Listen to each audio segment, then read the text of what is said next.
The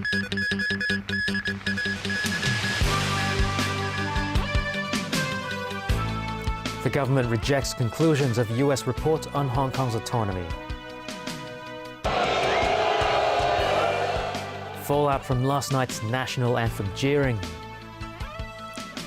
And Hong Kong stocks surged to a near 10-year high.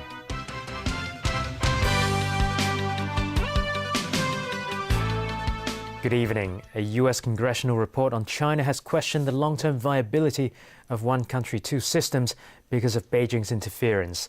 The Hong Kong government responded by saying that foreign legislatures should not interfere in the SAR's internal affairs. Anne-Marie Sim reports. In its latest annual report, the US Congressional Executive Commission on China said it had observed a further erosion of one country, two systems in the 20 years since Hong Kong's handover to the mainland. The US watchdog on China affairs warned that the model, which guarantees the SAR's autonomy, is increasingly uncertain given central government interference. It cited the disqualification of 6 elected lawmakers. Beijing's basic law interpretation in November last year, triggered by the oath-taking saga, and the jailing of 3 former student leaders for their involvement in the storming of Civic Square, as examples of Hong Kong's autonomy under threat. The report, which is submitted to the White House, also criticised Carrie Lam's election as chief executive earlier this year as restricted to ensure support for candidates approved by Chinese authorities. The commission, chaired by Senator Marco Rubio, also revealed it planned to nominate Joshua Wong, Nathan Law, Alex Chow and the Umbrella Movement for the Nobel Peace Prize for their peaceful efforts to bring political reform and protect the autonomy and freedoms guaranteed Hong Kong in the Sino-British Joint Declaration. The government here responded this morning by stressing that Hong Kong exercises a high degree of autonomy and Hong Kong people administering Hong Kong in strict accordance with the Basic Law. It noted that the full and successful implementation of one country, two systems was widely recognised by the international community. Foreign legislatures should not interfere in Hong Kong's internal affairs, it added. Anne-Marie Sim, TVB News. A mainland scholar has publicly urged Hong Kong to enact the national anthem law as soon as possible. This comes after sports fans jeered the song again last night before a football match in Mong Kok. Caleb Leung has more. The incident happened before a friendly match between Hong Kong and Laos. As the anthem started playing, some fans could be heard booing the song, while others made inappropriate hand gestures. A national anthem law has already been passed on the mainland. Under the law, attendees at events where the anthem is played are required to stand straight and remain solemn for the song. The law took effect on October 1st. Mainland legal scholar and Basic Law Committee member Rao Geping noted that the behavior of these fans clearly violated the mainland's national anthem law. He says Hong Kong should introduce legislation on the national anthem as soon as possible to curb these apparent illegal behaviors. Pro-establishment lawmaker Priscilla Leung also weighed in, saying the latest incident may lead to tougher anthem laws. There may be some provisions we may not need to put into the local ordinance. But after those incidents, which may repeat again in the near future, it will definitely push more concern upon the central authorities whether or not Hong Kong have to put into every provision. Pan Democrats hold a different view.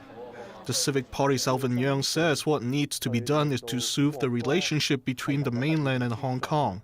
Simply implementing tougher legislation will not help gain true respect for the national anthem. Chief Executive Carrie Lam did not respond to the matter today. However, a government spokesman said the national anthem law will be enacted in due course. Caleb Leung, TVB News. Hong Kong stocks took their cue from Wall Street's record run to close near a 10-year high today. The benchmark Hang Seng Index posted its biggest weekly percentage gain in 12 weeks. Underpinned by strength in Chinese car makers and financials, the Hang Seng Index opened nearly 250 points higher, its highest level since December 2007. This comes as investors clamored for action in a trading week cut short by the two public holidays. But the hot start didn't last long, and by the lunch break the benchmark was up just 100 points. The HSI would go on to finish 78 points higher at 28,458, up 0.3% from Wednesday's close, with turnover at nearly $103 billion. It was good enough for a weekly gain of 3.3%, the biggest in 3 months, and our analyst is expecting more to come. I expect Hang Seng Index will fluctuate at around 28,400 to 28,600. And when the selling pressure is clear, I expect a breakthrough in Hang Seng Index towards 29,000 points. Mainland insurer ZA Online surged 16.5% to $93.65 and was the day's most actively traded stock. It has gained more than 60% since making its market debut last week. Mainland banks were still basking in the glow of the People's Bank of China's announcement on Saturday that it is cutting the amount of cash some banks must hold as reserves for the first time since February 2016. Bank of Communications rose 1.2% to $6. Mainland car makers stayed popular. Geely Auto jumped 5.6%, while BYD Company rose 2%. Casino stocks were out of luck, though, after Macau's Tourism Bureau reported a 2% annual drop in visitors during the first 4 days of the Golden Week national holiday. Shares of Sands China dropped 2.7%, while Wynn Macau slumped 2.8%. Mainland stock markets have been shut over the week-long National Day holiday and will resume trading on Monday. Regional markets were mostly higher after the S&P 500 index logged an 8th straight day of gains. Japan's Nikkei 225 climbed 0.3%, while South Korea's market is still closed for the Harvest Festival holiday. Lawmakers gathered at the Legislative Council today to mark the start of the new legislative year. As Rachel Leung reports, the pro-establishment camp wants a year without filibusters. Let the celebrations begin. And just like that, lawmakers across the political spectrum welcome the new legislative year. For some, their only wish is to restrict any delaying tactics to block government funding requests. Some pro-government lawmakers have suggested amending the rules of procedure to stop filibusters. They include banning rejected lawmakers from returning to the meeting room on the same day, prohibiting lawmakers from putting forward motions to adjourn the meeting, limiting each member to a maximum of one non-binding motion per debate, as well as banning debates on whether to shorten the duration of the voting clock. These changes would require a simple majority. Sure enough, the move drew criticism from the Pan-Democrats. When asked about the proposed amendments, LegCo President Andrew Leung had this to say. I'm neutral on this issue. I think it will take the necessary step going to the necessary committee to discuss before coming to LegCo. At this moment, I have not received any question as yet because the deadline is on the 9th. Therefore, at this moment, I cannot comment on the questions.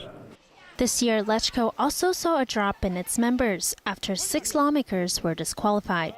Leung added that legal representatives are dealing with the pursuits of their salary allowances. Meanwhile, the Finance Committee held its first meeting today. Chang Kim-por and Michael Tin are keeping their posts as chairman and vice chairman. The first full council meeting after the summer recess will take place this Wednesday. Rachel Leung, TVB News. An anti-nuclear weapons organization has been awarded the 2017 Nobel Peace Prize.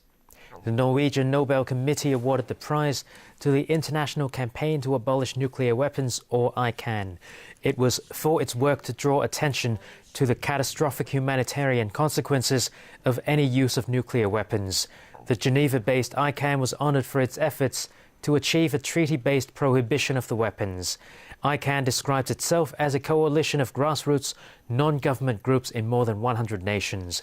In July, 122 nations adopted a UN treaty on the prohibition of nuclear weapons. But nuclear-armed states, including the United States, Russia, China, Britain and France, stayed out of the talks. The National Rifle Association in the US says it's in favor of restricting a rifle accessory that enabled a gunman to strafe a crowd in Las Vegas with sustained gunfire as if it was from an automatic weapon. The lobby group, which seldom embraces new restrictions to guns, joined the Trump administration in calling for regulations to a device called a bump stock. Alan Bookneer reports. Police say the gunman, Stephen Paddock, equipped 12 of his weapons with the so-called bump stock. It's a device that allows semi-automatic weapons to fire repeatedly, like machine guns, which are outlawed in the United States. Authorities say his ability to fire hundreds of rounds from a perch in a hotel room was a major factor in killing 58 people and injuring hundreds over a 10-minute span. The bump stock was originally intended to help people with disabilities. It fits over the stock and grip of a semi-automatic rifle and allows the weapon to fire continuously, up to 800 rounds a minute. The National Rifle Association, which famously opposes virtually any hint of new restrictions, issued a statement calling for additional regulations restricting bump stocks. Senior Republicans agreed. We all know and believe that fully auto weapons are illegal. And so is this a big gap that needs to be closed, and if so, how to close it? With gun laws once again on the front burner, Democrats are pushing for more. We take an oath to protect and defend the American people, our Constitution, and the rest. We're not protecting them by not having the gun laws that are suitable to avoid gun violence. Meanwhile, investigations have revealed Stephen Paddock booked rooms overlooking other music shows, such as the Lollapalooza Festival in Chicago and the Life is Beautiful show in Las Vegas. He also researched events at Boston's Fenway Park. It's unclear if Paddock was contemplating massacres at these sites. Alan Bookneer, TVB News. Staying in the US, shocking allegations are being leveled against a major Hollywood movie producer. As Sonia Artero reports, Harvey Weinstein has been accused of sexually harassing women for decades. Weinstein, the larger-than-life Hollywood executive and Oscar winner, is taking a leave of absence from filmmaking after the New York Times named and shamed him.